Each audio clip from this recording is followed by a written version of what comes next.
I suppose it was inevitable that whilst fishing down in Oxford, I'd get to know about other lakes in the surrounding area. So it was no surprise when I actually joined the Guy Syndicate, which is it's the 3 lakes that Lynch have run as a syndicate, not open access. So I got my ticket, and I just presumed that I would love it just as much as Hardwick. And as you look back at your fishing, you realise how much you miss a place. So I did 1 session, and I went on to Yeoman's at the Guy Lakes. And as soon as I cast out, I didn't like it. I didn't like the feel of the lake. I wanted to be on, I think Gaunt's is the one down the bottom with all the weeping willows and really, really scenic lake, but that was rammed. So I was kind of forced onto Yeoman's, and I just didn't enjoy it. So literally, whilst I was there, I was doing some digging about Linch Hill. Now, Linch Hill had got this really tricky sort of reputation, if you like, on Christchurch. Forget Stoneacres, because 20 years ago, Stoneacres was completely out of my depth. If I think that sort of 20-acre gravel pits are out of my depth fishing from the bank, fishing from a boat at Stoneacres could have, I'd rather poke my eyes out with knitting needles. So we used to look at it with awe as we walked past Stoneacres on the left to get to Christchurch and Willow. Now, at the time, absolutely rammed. There was a famous fish in there called Petals, which was hovering around 44 to 45 pound at the time. An amazing looking carp, one of which there's never been a like of it since it's passed. But that wasn't really why I went on there. I went on there because I just didn't like the feel of guys. And also I knew a few people that were fishing on Lynch. I thought, if nothing else, they know the script a bit more than I do. They like a laugh, they like a drink, so we're going to have a good time. And that's the complete honest attitude that I went to Linch Hill with. So I targeted Christchurch and Willow on the basis that if Christchurch was too busy, I'd just drop onto Willow, because there was some equally as nice fish in Willow. Not as big, the fish or the lake, but it was always a lot quieter. Now, at the time, Christchurch or Linch Hill was going through this sort of transitional period where Derek, the owner, had buggered off abroad again, and Fletch was running it, one of the blokes that used to fish up on Stoneacres. And it was basically like a free-for-all. It was run as a day ticket, but still as a syndicate. So we got a syndicate ticket, and there was a clique of us. There was people like Danny Stroud, Danny Applin, Mick Krassos, Roaster. There was Charlie Breeze, Kerry Lawler, and Gary Atkin back in the day, and we just used to piss about. Honestly, it was carnage. We'd all got syndicate tickets. We'd very much frown upon somebody that came onto the lake fishing it as a day ticket, but more than often they'd have one bite and catch bloody Petals. That's how it went. So I was I was almost following Danny Stroud. Danny Stroud was probably one of the most talented anglers I've ever fished with, and still is to this day. Never wrote anything in a magazine, never put a picture anywhere, he just gets it. His ability to find spots in places where you wouldn't even think and then catch off them is unrivaled. I've never known anybody like that in my life. So we were always playing catch up with Danny, really, and Charlie. There were other anglers that were doing a lot more time than I was. I was actually working for Armaled. I got into the industry at this stage. I was working 4 days a week for Armaled, so that enabled me to get down to the lake on a Thursday morning and do 3 nights and go home on a Sunday. So I was always in a chance of a good swim. And I mean, I was rotating swims with Mick the Greek as well. We were very much frowned upon now, but we were doing it. He would fish it in the week till Thursday, and then I'd go in after him on a Thursday till Sunday, and he'd come back in after me. So, I mean, the scaly fish in the commons, every fish in Christchurch was just amazing, and still is. And what amuses me is all this arty-farty photography work that you see these days, and all these images of carpiness. We were doing it 20 years ago on Christchurch. That it's nothing new to us. The fish have always been amazing in Christchurch, and I've dug a lot of my pictures out, and they're still on print for Ollie to scan to go alongside these pieces.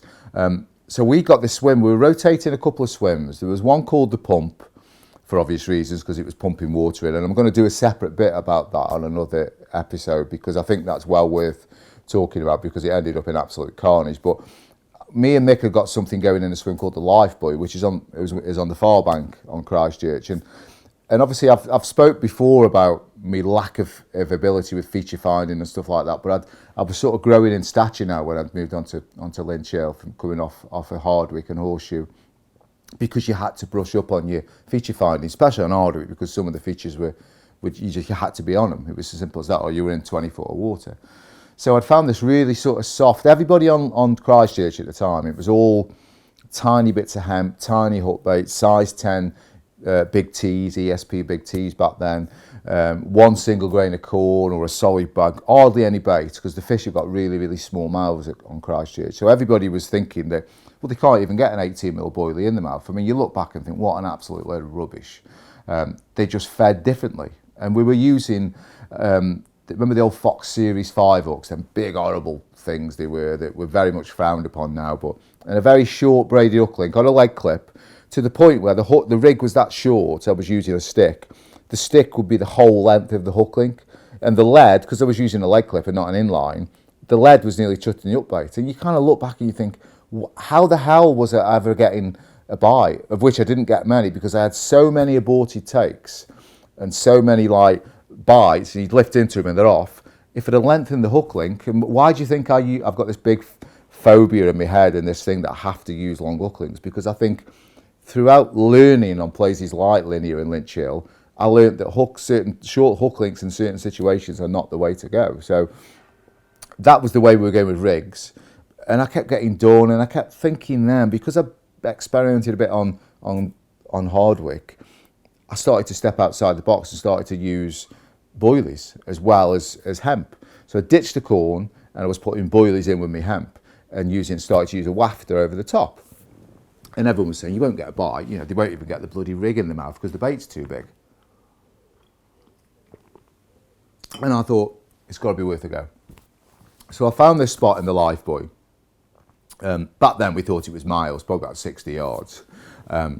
Real thick weed all around it, probably a big, and I just visaged it being a big wall of weed all around the spot, and then it just opened up and it was enough for 2 rods. I forget the depth. All I know is it was roughly about 12.5 foot in the middle. So it would have been about 10 to 11 foot because I was approaching the middle. Christchurch was just a bowl.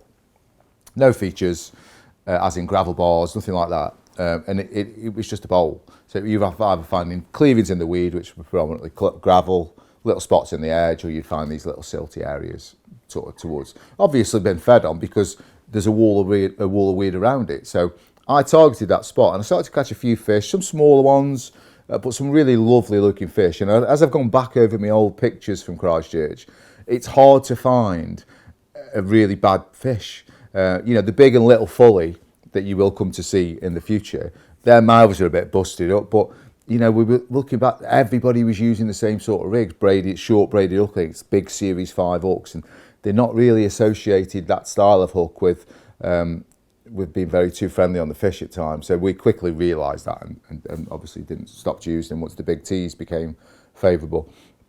And it was at that time I ditched just the plastic corn as a hook bait as well. I was using like a dumbbell bottom bait, which I would put on the hair lengthways, and then I put a piece of plastic corn, buoyant plastic corn, flat on the other, just to hopefully, and it just sat up a bit. I guess like a wafter, as you would call it now.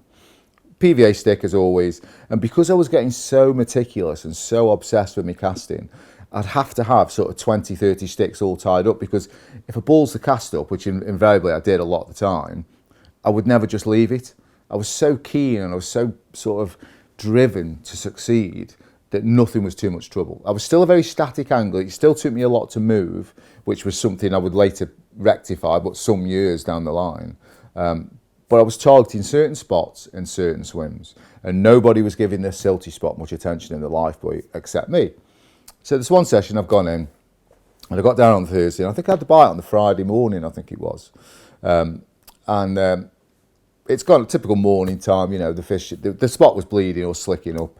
And I got the bite, instantly locked me up in the weed. It didn't fire off, but the bobby went up and it just took a bit of line. It was on it was out the clip, but it was in the weed.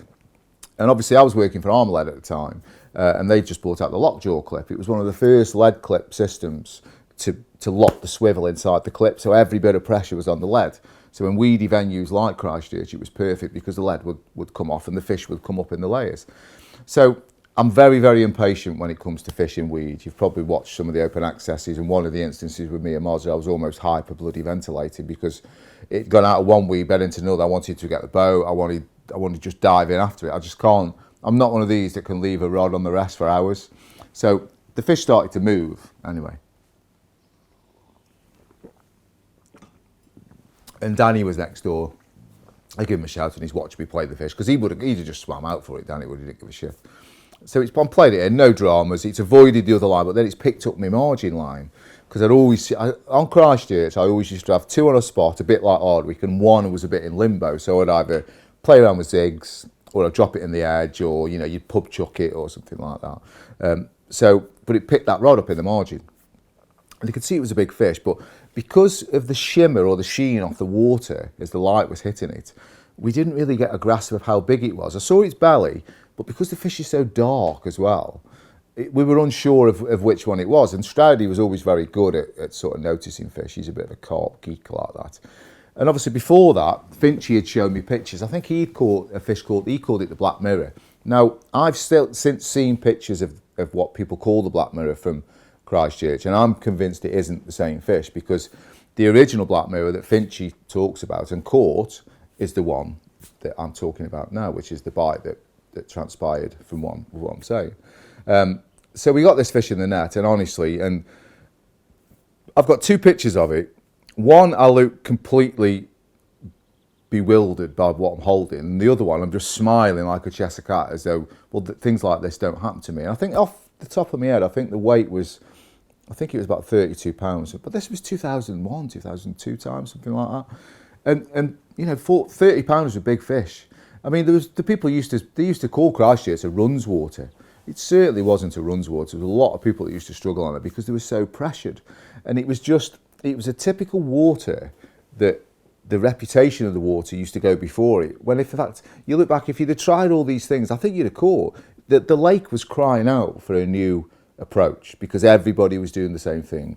Hemp, tiny bit of corn, tiny hooks, tiny hook baits, or some would go the other way and we're still using the short braided links with the sort of series 5s, if you like, or long shank nailers, which ones they're called.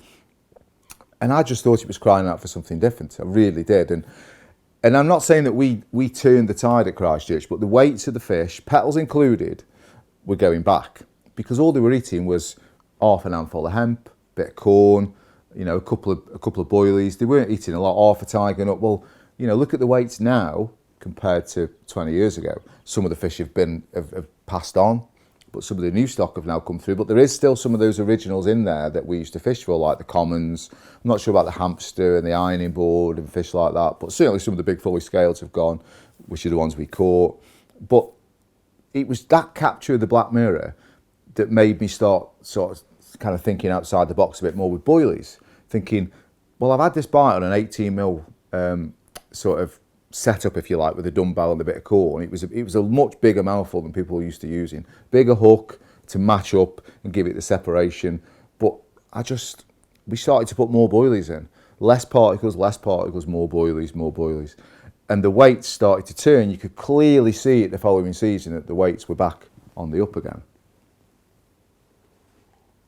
And we could only put the weight gains back down to the fact that more anglers now were seeing, we weren't ripping it apart, far from it. We were catching a few, but, make no bones about it, Christchurch wasn't easy. I mean, what we used to do, Christchurch now is one lake, but back then when we used to fish it was one lake, but there was a big gravel track because they were still digging the pit behind, and there was a little lake of probably 1.5 acres to the left of that.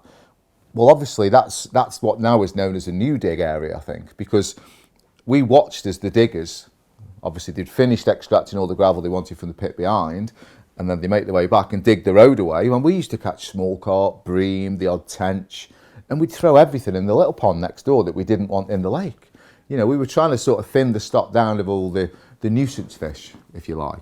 So of course we're watching this bloody big arm JCB digger, and all the water's coming back in, and we're thinking, oh my God, all the tench are coming back in, and all the bream are coming back in.